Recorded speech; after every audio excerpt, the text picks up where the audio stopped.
Hi guys, since wala sila amo, pakita ko sa inyo yung kwarto ko. So, from sala, di ko nakapapakita yung sala namin para may privacy pa rin. So, ito yung sala namin banda dito. At makalat, kaya ayoko na rin ipakita dahil matatanda na yung mga amo ko. Hindi na sila masyadong sa kalat. Siguro ganun lang talaga ang lifestyle nila. So, from sala, ito yung aking kwarto. Right side. Ang aking maliit na kwarto. So, mind you guys, ang aking kwarto ay maliit. Mas malaki pa yung CR ko sa Pilipinas. So, ito siya. Double deck. Hagdan. May hagdan siya rito. So, yung hagdan is nasa labas dahil naglilinis ako. Yan, mga gamit ko yan. Nilabas ko muna. So, ito siya. Double deck. May unan ako dito na mahaba para pagka kasi hindi ako sanay humiga sa ganitong klaseng higaan ng kama na nasa taas. So, bumili ako ng dalawang unan. Ito, nilalagay ko to siya sa gilid ko para maramdaman ko na pag nandyan na yung aking katawan nasa gilid, alam ko na nasa gilid na ako ng kama. So, para lang maproteksyonan na hindi ako mahulog. So, ayan. Ayan ay mga gamit ko, ekstrang gamit, mga undies ko, lahat nandyan, mga bags, mga medyas at kung ano-ano pa. So, dahil wala na akong paglagyan, nilagay ko siya dyan. Dahil itong kama ay mahaba naman, so kasya lang ako. Tapos ito ay extra ang space. Dahil maliit nga siya, so kailangan i-maximize natin yung space. So, from there, ito yung hagdan. Dito ako banda naakyat. Ayan, ito yung mga gamit ko, mga abubot. Hanggang dito lang ang akin. Ito. Yung mga ganyan kanila yan. Ito lang yung akin. Mga pang-araw-araw ko ng mga skincare, pang every Sunday. Ayan, mas spray. Ito ay face mist. Pang spray sa mukha after mo mag-makeup. So, ayan ang aking L'Oreal na retinol. Anti-wrinkles, blah blah blah blah. Ayan. So, ayan, ito yung mga pang everyday ko. Ito naman yung aking pang Sunday. Ang gulo, diba? Wala, ganyan talaga siya. Ganyan talaga siya. Ayoko bumili ng mga lagayan ng mga skincare kasi hindi naman ako pang habang buhay dito kila amo. So, okay na tong ganito. Actually, box ito ng shoes. So, nilagyan ko na lang yan siya. Ito yung, alam nyo ba, ito yung aking moisturizer. Pag wala akong pera, ito yung binibili kong moisturizer. Yung bang kapos-kapos sa budget, magni-Nivea ako. Pero pagka may pambili naman, doon tayo sa medyo affordable. Ay, affordable, mamahalin ng konti. So, ito yung aking pabango. Ito ay, ano nga bang kung ano neto? DKNY. So, ayan. Ito yung pang Sunday ko. Meron din ako pang everyday lang. Pag may mga lakad kami nila amo like hospital, para yung mga cologne lang. So, ayan. Yung aking Nivea na sunscreen para sa katawan. Tapos, ito naman yung sunscreen ko sa mukha. Uy, ang ganda nito sa mukha. Napaka siya. Medyo may kamahalan nga lang. 1,100. Baka naman. Dermacy. Ang ganda nito kasi may primer na siya. So, pag Sunday ko lang to siya ginagamit kasi medyo mahal. Pagka pang araw-araw, belo tayo. Kaya lang paubos na rin, guys. Puputulin ko liig nito pagka wala na akong mapiga. Sayang naman. So, ito yung pang everyday ko. Kailangan naka-sunscreen tayo everyday dahil yan ang pinaka-importanting skincare nating mga babae. Hindi lang mga babae, kundi pati mga lalaki. Para hindi naman para naman maproteksyonan yung ating mga mukha sa araw. So, ito, nagamit ba kayo nito? Lucas Papaw? Is it Papaw? Yeah, ointment.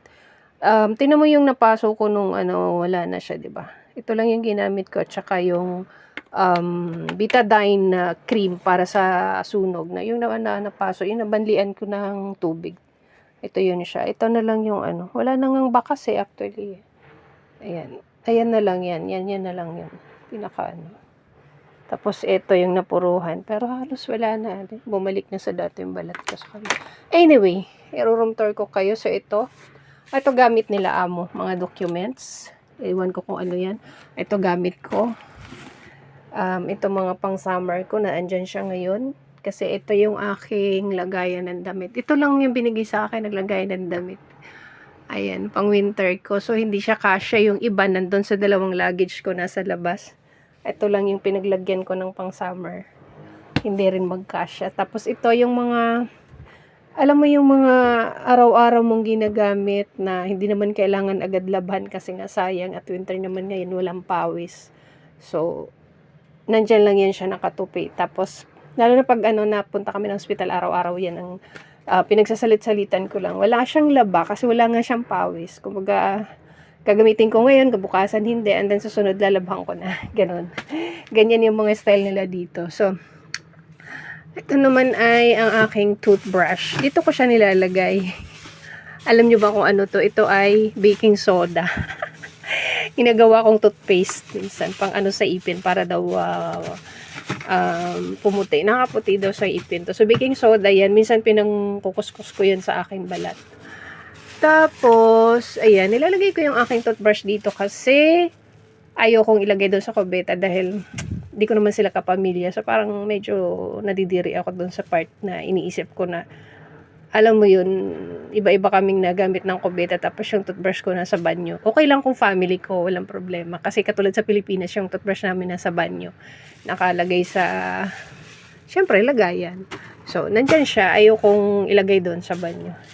Ang mga gamit ko nga pala katulad nito, tumbler. Hindi rin ako naglalagay ng mga ganitong gamit ko sa kusina kasi pag nakikita nila, akala nila kanila, so ginagamit nila, ayaw ko yung ganun. So, ayan siya, yung aking, itong, must have ko, ang ganito kasi, alam nyo, nito, pag nagugutom ka, kumain ka lang nito, nawawala agad yung gutom mo. So, kailangan lagi ako may ganito. Anytime na magutom ako, halimbawa wala pa akong kain, lagi ako may ganyan. So, ayan, nandito siya. May tubig ako lagi dito. Siyempre, may sarili rin akong tissue. Hindi ako nakikigamit ng tissue sa kanila. Ayan. Ito yung free pag nag-grocery ako, kailangan mo na tissue. So, hindi ko binibigay sa kanila. Ako gumagamit nito. Marami na akong ganito na, ayun pa, oh. Diba? Sabi ko nga, uwi ko to sa Pinas pagka, kaya lang, magsasayang ka pa ng, niyan, marami naman sa Pinas. Gamitin ko na lang dito. So, ayan. Ito ay, plancha sa buhok, pangkulot, at saka hair dryer. Ito sa kabila. Ayan, ito yung hair dryer ko. So, ito yung mga pouch ko pagka lumalabas ako tuwing Sunday. Ayan, kanila yan. Ito lang yung gamit ko, basta ito lang. At saka ito yung aking mga alahas na fake. So, ayan, alahas daw. Mga accessories lang yan. So, ayan yung aking mga abubot dito kila amo. So, dito rin ang aking shoes. Ayan yung pang Sunday na shoes ko. Ayan yung iba naman nakatago. Yung hindi ko lang madalas gamitin. So, ito yung every Sunday ko na ginagamit. Ganito lang siya kaliit. Tinan mo. Ayan, oh. Tama lang na makagalaw ako. Nandyan yung hagdan. Tapos, may upuan ako dito kasi ito, pull-out table. So, dito ako minsan nagla-lunch pag ako lang mag-isa. Dito rin ako nagme-merienda, dito rin ako nagsusulat minsan. Pero, pag gusto ko doon magsulat sa bed ko, mayroon ako ng lamesa na binili. Ito. Inaakyat ko to siya sa bed ko pag gusto ko doon sumandal. Ayun. Ayan yung aking kama para makita nyo kung anong lagay ng aking kwarto dito kila amo. So, ito siya. Inilalagay ko dito pagka-araw para naman may space so hindi siya nakakasagabal sa kama ko. Tapos, eto, open siya. Wala siyang kortina as you can see. Nilagyan ko siya ng plastic para hindi naman kita pag may tao or malay nyo naman pag nagbibihis ako dito, may nakasilip pala. At least pagka may ganito, hindi naman ako kitang-kita sa labas. Nilalagyan ko yan siya ng tela pagkagabi. Kasi you can see na may ipit dyan. So, nilalagyan ko siya ng tela para hindi ko nakikita yung liwanag sa labas para madilim. Kasi, pag sobrang liwanag, hindi rin ako nakakatulog. Gusto ko yung parang konting light lang. So, yun. So, ito yung mga ibang abubot. Ibang abubot, hindi naman. Pang spray ko sa kama ko. Pag, pang tanggal ng mga surot-surot. So, yung mga regalo to sa akin nung birthday ko na hindi ko naman nagagamit. Extra toothbrush. napkins. Uy, ito. Kala nyo ha, hindi pa ako mini-post. So, yun. Ayan. Yung bulaklak na nakuha ko nung Miss Valentine. Nandyan lang siya. Pag puno na ng alikabok, saka ko siya itatapon. So, yun lang. Panglinis ng kuko. Nandito. Yung aking panglinis ng ano. Ako yung nagmamanicure, pedicure sa sarili kong kamay. So, ayan. Ito mga... Basta mga ekstrang gamit ko na hindi ko naman kailangan. Minsan, tinatabi ko muna. So, ayan. Ayan siya. Ayan, ganyan lang kaliit yung kwarto ko. Ito yung aking market bag sa pinto ko. Ganito lang siya, kaliit. So, ang maganda kila amo nung nagpagawa sila ng bahay, tinan mo, ginawan ako ng saksakan malapit sa bed ko, 'di ba? Pag nalulubat ako anytime, so nandiyan lang yan siya. O, 'di ba? Charge ako, o, 'di ba? Galing nila amo, ginawan talaga ako ng ano, ng saksakan na malapit sa kama ko para hindi na ako mahirapan mag-charge. Meron din dun sa baba. Meron din dito sa kabila. So, ayan. Ayan lang siya. Ayan ang aking kwarto. Ayoko na ipakita sa inyo yung aming sala kasi magulo dahil ayaw nilang magligpit ng mga gamit kasi nga matatanda na sila. So, snapshot lang. Ganun. Ganun kagulo yung kwarto nila. So, ay yung ano nila. So, ganyan lang ang aking kwarto. Bye!